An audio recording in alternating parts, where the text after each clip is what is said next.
Доброе утро, друзья! Вот и закончилась спринтерская гонка у женщин на 4-м этапе Кубка мира в австрийском Хохфильцене.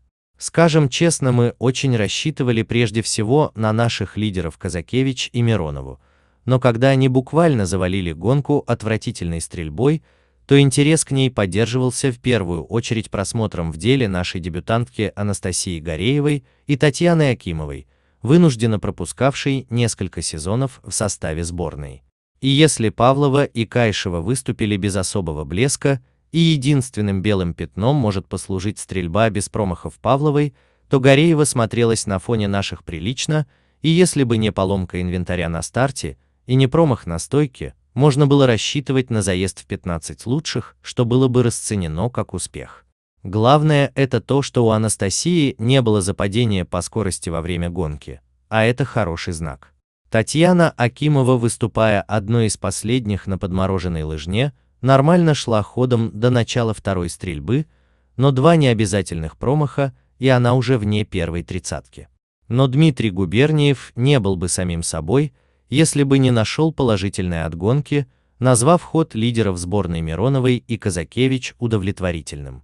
Хотя что там удовлетворительного, я не понимаю, если Казакевич не попала в гонку преследования, а Миронова отстала по скорости от Териль Экхов почти на 50 секунд.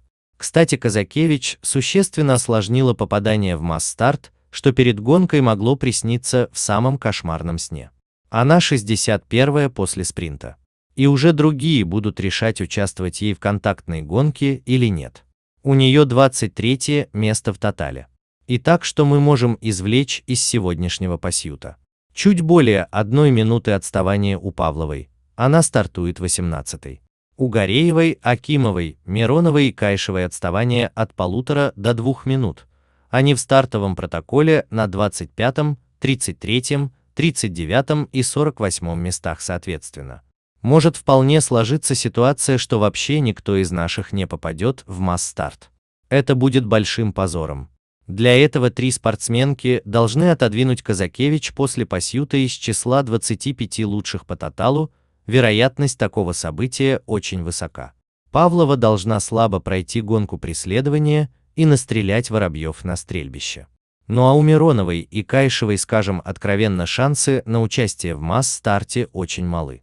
Акимова и Гареева в силу малого количества стартов на этапах Кубка мира для контактной гонки пока не доросли.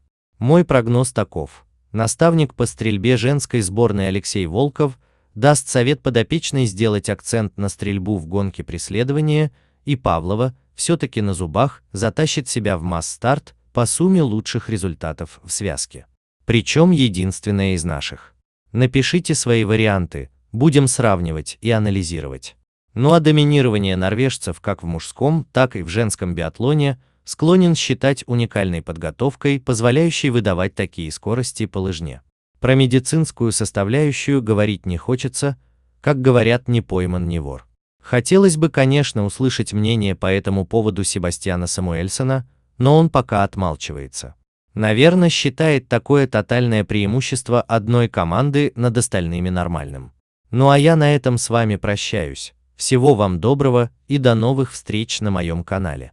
С уважением, Ренат.